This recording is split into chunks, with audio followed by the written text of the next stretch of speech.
Hey, my name is Gaia Athena and today I'm doing the Netflix Originals book tag. This tag was created by Chapter Kate and I was tagged by Kathy Trithardt, and I'll leave both of those videos, links to them down below. Question 1 is Orange is the New Black. A book where the main character is imprisoned, and for that I pick Hostage by Guy Delisle. This book is based on a true story of a person that the author has interviewed. This is a graphic memoir, and oh, the lighting. Sorry about that. And this book is about a person who gets abducted and taken hostage, and he is in prison for a while. And I thought it was a very impressive read. This is a harrowing experience, what he's been through. His name? Christophe Ambré.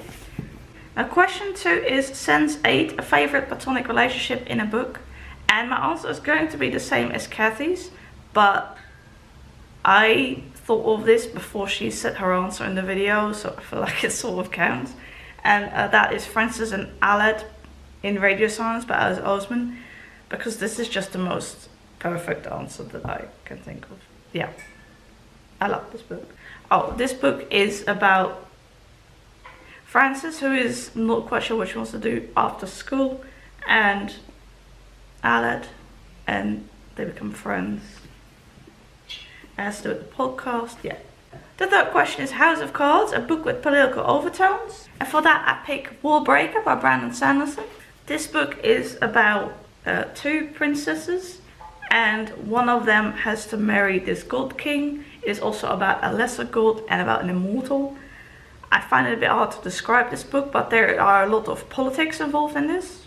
But anyway, I really liked this book. I liked the politics in it. There is also magic in it. The magic in here is called Breath, I think, and it is quite unique. Here's a synopsis if anyone wants to see, but I find it hard to describe this book, but yeah, I really enjoyed it. Bojack Horseman, a book that made you laugh, and for that I pick Mugworld by Yahtzee Koshal. I read this book, let's see when it was published, 2010. So I read it 9 years ago, because I'm pretty sure I read it soon after it was published. But anyway, quite a while ago, so I don't remember a whole lot of it, but I remember it made me laugh a lot. It kind of is like taking the mickey a bit out of MMORPGs, like massively multiplayer online role-playing games like World of Warcraft, and like fantasy tropes, and yeah, it's like these characters are sort of in like a game like World of Warcraft, and yeah, I remember really enjoying it. Maybe. So it is about like a necromancer, and he possibly accidentally, I don't know if he's doing it by accident or not, but resurrects somebody called Jim, who has been dead for 60 years, and yeah, anyway, I thought it was very fun. Question 5, Dear White People, a book featuring a character whose race is different than your own. And for that I have two choices. My first one is Children of Blood and Bone by Tori Adeyemi. Our main character, her name is Zali? Yeah, Zali.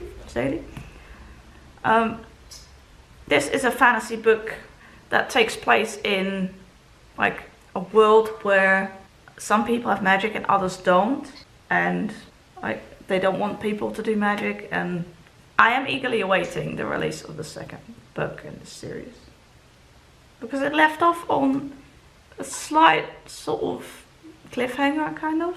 Anyway, and as you can see, obviously Zaylee has skin is very dark, and so she is like, and my skin is not. This book is very much based on like African mythology and all that, and I found that very interesting. If that's not allowed, because technically this it's not an Earth book. It doesn't take place on Earth, if that makes sense, but like in the fantasy world, then I'll pick In the Hope of Memories by Olivia Rivers. This book involves 4 characters, and one of them is called Aiden. He has autism and is black and white. This book is about 4 people, and they're all friends with a girl named Hope, and Hope dies, and she wants them to go on a scavenger hunt with the 4 of them. Well, I'm not sure that scavenger hunt is the right word, but like I think that's what it is. And so there's 4 people. I don't know if you can see that on the synopsis. So we have Aiden, her best friend. I just talked about him. He has OCD as well. Kaylee, Hope's foster sister, and she has anorexia. We have Eric, who is our high school crush, and he is an athlete, but I'm not sure if it would be a spoiler or not. Like there is something about him which makes it harder to do that. I'm not sure if that would leave it vague enough. And then Sam, who is Hope's online pen pal. And Sam is non-binary. I thought that was a very interesting thing. And Sam's life became chaotic after they were in a school bombing. I found this book quite interesting. I really liked it. I liked all the different characters, different diversities, and yeah, how the sort of scavenger hunt has an influence on their lives and specific problems. And yeah. Question 6 is Stranger Things, a book with an admirable mother or mother figure.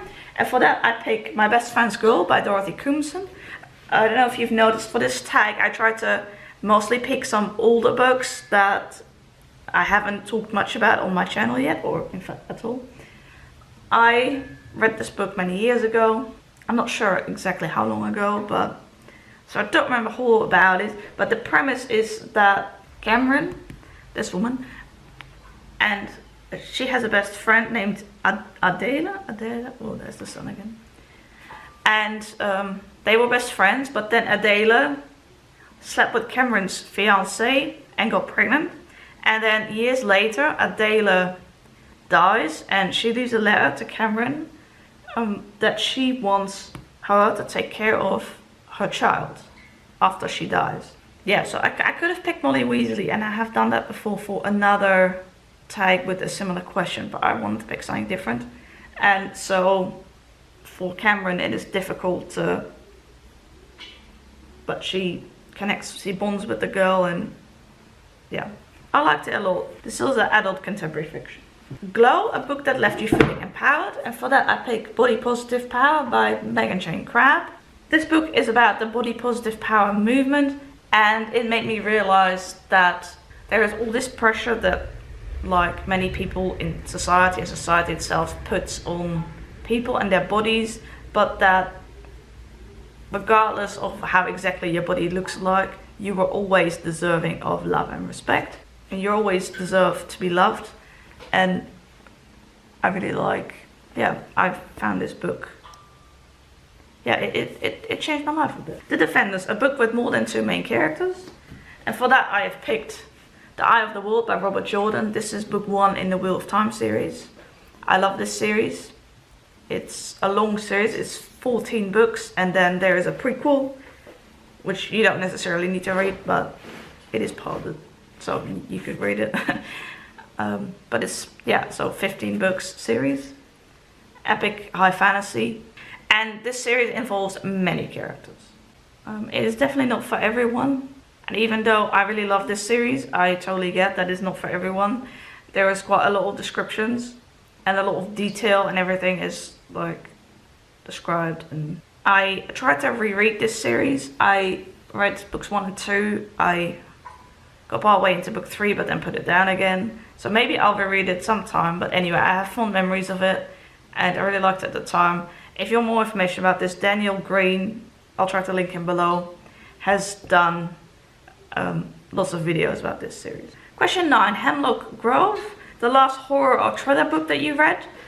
So I'm gonna do both. The last horror book I read is Griezelwille by Paul van Loon, part of the Dolphy Weerwolfje series. Oh, it is getting very bright in here. This was a library loan, so if I can I'll insert a picture. And this was a fun horror book for children. The last thriller I read has actually been a while longer. It's called My Zini by Loes den Hollander. I read this, I want to say, in one of the last few months of 2018. I think I actually read it in August 2018 because this was released last August. I think I read it not soon after, so maybe August, September. But I don't often read thrillers. So anyway, this is a literary thriller, a Dutch literary thriller. And it is about, well, the synopsis is about a mother whose child was sort of bullied to death. And she's out for revenge. I did a review of this at the time. I liked it okay, but it's not the best book I've read by this author. My memory, however, is not so great anymore. When I was a kid, my memory was really good. Not my short-term memory, that's always not been good, but my long-term memory was a lot better back then than it is now. So I don't recall a whole lot about this book other than like some of the twists, which of course I can't say because that would be spoiling. But yeah, that was the thriller I read. Question 10 is Nailed It, a book you read that felt just perfect. And for that I picked Zondagskind by Judith Visser. I think I have talked about this book quite a lot of times since I started my channel, but I just had to pick this book for this question because I loved everything about this book. This book is very much based on Judith Visser's own life, so it's autobiographical, but it is a novel, and so it is about Jasmijn Vink, who is growing up. She has autism, but she doesn't know it, and it's about her growing up. And yeah, I think it's the first 20-ish years of her life. And yeah, I love this book. That was all the questions. I'm not really sure who hasn't done this. I recently tagged, yeah. So if I think of someone to tag, I'll leave a link down below. But right now, I'm not really sure because I have recently tagged, not recently, but like, what, 2 weeks ago or something? But people in the book to trope tag, and most of those people haven't done the tag yet, so I don't want to like tag them again because that might be, you know, well, I don't know if they would appreciate that. So if I think of someone, I'll leave it down below, and otherwise that was it. Thank you very much for watching this video, and I hope to see you in my next one. Bye.